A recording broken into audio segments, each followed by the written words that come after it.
అక్రమ phone tapping కేసులో రోజుకో మలుపు పూటకో ట్విస్ట్లతో ముందుకు సాగుతుంది. ఒక సినిమాటిక్ డ్రామా లెవెల్లో ఇది కనబడుతుంది. నా పునర్నియామకంపై నన్నెందుకు అడుగుతున్నారు, కేసీఆర్ని అడగండి.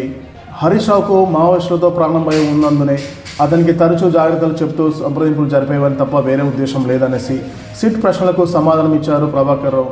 అలాగే మరో ముగ్గురు నిందితులను వేరువేరుగా ఉంచి సిట్ ప్రశ్నల వర్షం కురిపించినట్టు సమాచారం.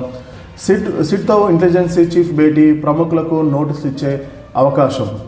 ఇంకా వివరంగా చూస్తే ఉద్యోగ విరమణ అనంతరం నియామకంపై నన్నెందుకు అడుగుతున్నారు, కేసీఆర్ని అడగండి అంటూ ఫోన్ అక్రమ ట్యాపింగ్ కేసు విచారణ సందర్భంగా ప్రధాన నిందితుడు ప్రభాకర్ రావు ప్రత్యేక దర్యాప్తు బృందం ప్రశ్నలకు సమాధానం ఇచ్చినట్టు సమాచారం.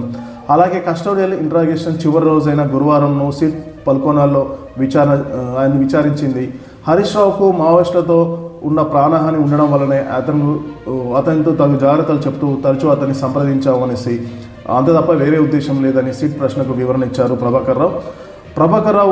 ప్రభాకర్ రావును 2 విడతలుగా కొనసాగించడంతో పాటు ఏకంగా ఇంటెలిజెన్స్ చీఫ్ స్థానంలోనే కూర్చోబెట్టడం వెనుక ఉద్దేశం ఏంటని సిట్ భావిస్తుంది. ఈ నేపథ్యంలోనే ప్రభాకర్ రావు పునర్నియామకానికి సంబంధించిన నోట్ ఫైల్స్కు పరిశీలించి ఇప్పటికీ వివరాలు సేకరించింది.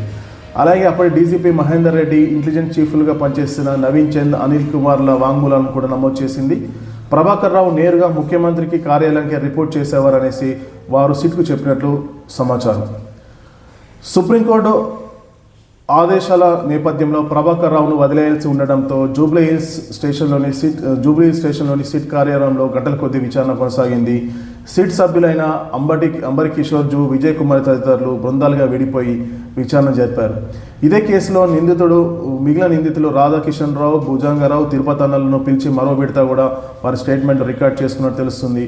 వచ్చే నెల 16న జరిగే విచారణ సందర్భంగా సుప్రీంకోర్టులో నివేదిక సమర్పించాల్సి ఉండగా పూర్తి వివరాలను సమగ్రంగా తయారు చేస్తున్నట్టు తెలుస్తుంది.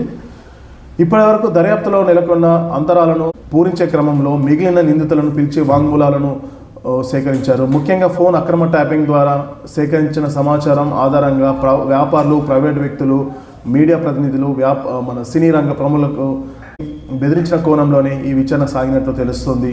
వేల మంది ఫోన్లను రహస్యంగా ట్యాప్ చేసినట్లు, వారి యొక్క పర్సనల్ వివరాలను కూడా సేకరించి వారిని బెదిరించినట్టు కూడా సిట్కు కొన్ని ఆధారాలు లభించినట్టు తెలుస్తుంది.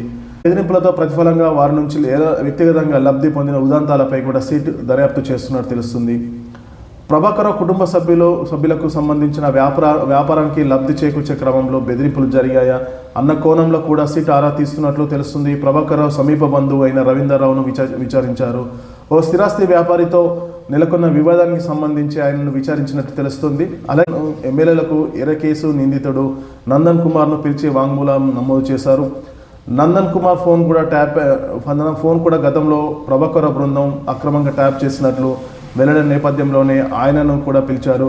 మొయినాబాద్ ఫామ్ హౌస్లో ఎమ్మెల్యేలకు ఎరకేసుకు సంబంధించిన ఆడియోలు, వీడియోలు బహిర్గతం కావడం వెనుక గల కారణాలపై నందన్ కుమార్ నుంచి వివరాలు సేకరించారు.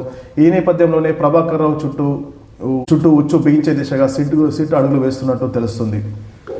అయితే వారం రోజులుగా సిట్ విచారణ జరిగిన నేపథ్యంలో గురువారం ఉన్నతాధికారుల కీలక సమీక్ష నిర్వహించారు. Intelligence chief Vijay Kumar integrated command control centre నుంచి ఈ సమీక్ష నిర్వహించినట్టు, దీనిలో సిట్ చీఫ్ సజ్జనార్తో పాటు సభ్యులు కూడా ఈ సమీక్ష సమావేశంలో పాల్గొన్నట్టు తెలుస్తుంది. దర్యాప్తు పురోగతి తెలుసుకున్నారు. ఇంక ఈ క్రమంలోనే పలువురు ప్రముఖులకు, రాజకీయ నాయకులకు నోటీసులు ఇచ్చే అవకాశం ఉన్నట్టు తెలుస్తుంది. మరోసారి సమీక్షించి తుది నిర్ణయం తీసుకునే అవకాశం స్పష్టంగా కనబడుతుంది. ఈ ఫోన్ ట్యాపింగ్ కేసు ఉదంతం మొత్తం ప్రభాకర్ రావు చుట్టే తిరుగుతున్నట్టు తెలుస్తుంది. నా నియామకం నన్ను అడగండి, కేసీఆర్ని అడగండి. హరీష్ రావుతో సంప్రదింపులు కూడా హరీష్ రావుకు నక్సల్స్, మావోయిస్టులతో ప్రాణహాని ఉన్నందునే అతనికి తరచూ అలర్ట్ చేస్తూ అతనితో సంప్రదింపులు జరపడం తప్ప వేరే ఉద్దేశం లేదనేసి ప్రభాకర్ రావు సిట్ అడిగిన ప్రశ్నలకు సమాధానం ఇచ్చినట్టు తెలుస్తుంది. కాకపోతే ఇందులో కీలకమైన విషయాలు ఏంటంటే, ఈ సిట్ అక్రమ ఫోన్ ట్యాపింగ్ కేసులో ముఖ్యమైనది ప్రతిపక్ష పార్టీల నాయకుల ఫోన్ ట్యాపింగ్, వ్యాపారస్తులవి, సినీ ప్రముఖులవి, ఇతర రాజకీయ నాయకులవి ఫోన్ ట్యాపింగ్ చేసి వారి వ్యక్తిగత వివరాలను సేకరించి వాళ్ళను బెదిరించినట్టు కూడా సిట్ గుర్తించినట్టు సమాచారం. దీనిపైన కూడా సిట్ ఎక్స్ట్రా అడిషన్ సెక్షన్స్ కూడా నమోదు చేసే అవకాశం కూడా కనబడుతుంది.